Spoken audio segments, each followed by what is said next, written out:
Stop for a second and look around the room you're in. Somewhere close to you, right now, there is an animal that chose this. Not an animal you chose, an animal that chose you. Maybe it's a dog asleep against your leg, a cat pretending you don't exist, a pigeon on the ledge outside, or a mouse behind the wall. Every one of them descends from a wild creature that looked at a human being, the most dangerous predator this planet has ever produced. And instead of running, made the most reckless bet in the history of life. Get close to them. Live off them. Let them feed you forever. We like to tell a heroic story that we conquered the wild, dragged the animal kingdom into our homes, and bent it to our will. And for a handful of animals, that's roughly true. But the most successful animals on Earth were never conquered. They were never captured. They walked in on their own four legs, uninvited, and domesticated themselves to use us. And it worked so well that some of them can now never leave. And neither can we. This is the story of the animals that tame themselves, and it climbs like a ladder, each rung more shameless than the last. The one that loved us back, the one that conned us, the one that crawled in through our filth, the ones we've been trying to evict for 10,000 years and never could. And it ends, I promise you, with the strangest name on the list. An animal that domesticated itself more completely than any creature that ever lived. And you've been living inside its skin your whole life. Stay to the end, because once you see it, you'll never look at yourself the same way again. But first you have to understand the one rule underneath all of it. It doesn't begin with love or loyalty or some noble bond between man and beast. It begins with garbage. Go back tens of thousands of years to a human camp at the edge of the dark. Humans, then as now, are magnificently messy. We crack bones for marrow and toss the rest, leaving scraps and the parts of a kill nobody wanted. And to a wild animal, one bad day from starving, that reeking pile isn't garbage. It's a miracle. The only reliable meal for 100 miles. So the hungriest animals creep in from the tree line. And here is the filter that quietly rewrote the planet. The aggressive ones that rush in too close get a spear through the ribs. The terrified ones that hang too far back never get a bite and starve. But the calm ones, steady enough to sit near the firelight without lunging and without bolting, those animals eat. They survive the winter, and they breed with other calm animals just like them, generation after generation, until one trait, the nerve to be near us, gets concentrated in the blood. And then evolution does something almost magical. When you breed an animal for calmness and nothing else, you don't just get a calmer animal. You start getting floppy ears, splashes of white fur, a curling tail, a rounder, softer, younger-looking face. A Soviet scientist named Dmitry Belyaev proved it. He bred wild foxes for tameness alone, and within decades they began turning into something uncannily like dogs. Scientists named that whole strange package domestication syndrome. And here's the key that unlocks this entire video. Nobody imposes it from the outside. The animal builds it into itself simply by choosing to stay close to us. Hold on to that, because you're about to watch it happen 4 more times. And the last time it happens to you. Which brings us to the first rung. The dog, the one that played fair. Every dog that has ever lived, from the wolf size to the ones shaped like a sad loaf of bread, is a wolf that walked out of the wilderness and decided never to go home. But the dog didn't just tolerate us. It physically remodeled its own body to reach us.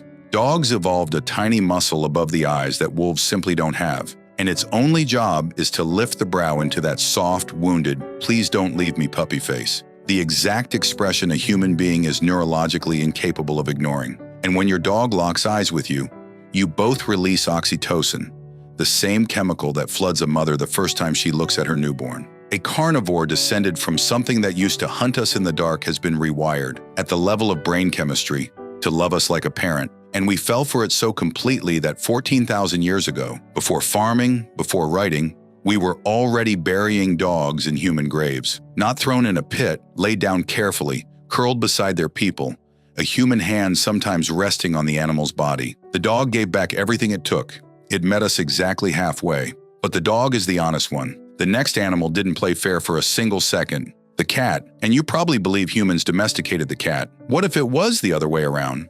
About 10,000 years ago, we started to farm. We settled down, and for the first time we piled up grain, enough to carry a whole village through winter. And grain summons rodents, oceans of them, flooding the walls, eating the food families were staking their lives on. And out past the firelight, a small desert cat watched with total patience. It needed no invitation. It walked in on its own terms, killed its fill of rats, and simply stayed. But here's what should unsettle you. The cat never actually surrendered. Its genes are barely changed from its wild ancestors even now. Drop a house cat into the wild tomorrow, and it can turn feral and fend for itself within a single generation. Something a pampered dog, bred for dependence, can rarely pull off. It kept one paw in the wild the whole time, and it never won us over by being useful. It won us over by hacking us. Wild cats barely make a sound to each other, but the house cat invented the meow purely to aim at humans, a sound it almost never makes to another cat. And its purr hides something stranger still. Buried inside it is a frequency uncannily close to a human baby's cry, the one sound our brains are wired to be unable to ignore. Your cat did not earn your love. It reverse-engineered it, and never forget where the power sits. The cat can walk out of your life the moment it chooses. You're the one who can't. The cat kept its dignity. The next one crawled in through the sewage. The pig. 10,000 years ago, a wild boar was up to 300 pounds of muscle, fury, and curved tusk, the kind of animal you climbed a tree to escape. But the same ruthless filter caught it, and the calm boars fed on the scraps. Except the pig took the bargain one grotesque step further than any animal before it. It didn't just eat our leftover food, it ate our waste. Scientists found human parasite eggs fossilized in 8,000-year-old pig teeth, meaning these animals ate human sewage so routinely, it left a permanent record. The pig became the village's living sewage system, quietly turning our filth into meat. And look where that bargain ended up. The creature that started as our garbage disposal is now so biologically close to us that surgeons are transplanting pig hearts into human chests as you watch this. The thing that ate our sewage became, in the end, family. Now, the dog, the cat, the pig, at least we wanted those three.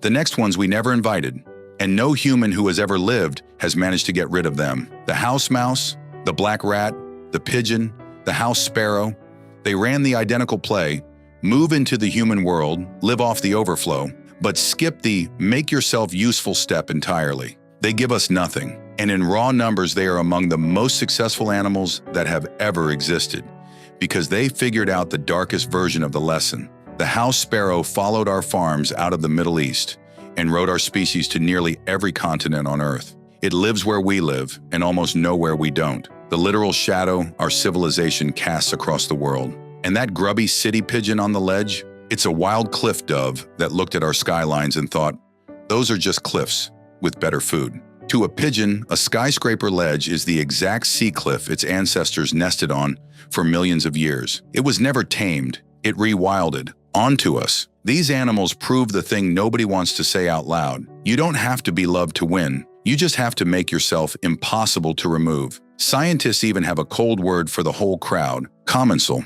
which means literally sharing the table. They pulled a chair up to the human table thousands of years ago, uninvited, and we have never once managed to take it back. Which brings us to the last name on the list, the animal that domesticated itself more thoroughly than any creature that has ever drawn breath. And you have been it this whole time. Go back to that package, domestication syndrome. Smaller face, softer features, blunted aggression, a longer, gentler childhood. It's the fingerprint every self-tamed animal carries. Now set a modern human skull beside an ancient ancestor's, and look, our jaw is smaller, our brow is lower and softer, our whole face has grown rounder, more childlike, and stays that way deep into adulthood.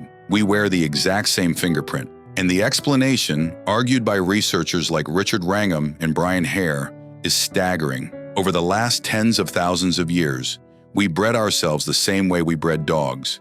Crammed into groups thick with strangers, the most aggressive, most violent men did worse.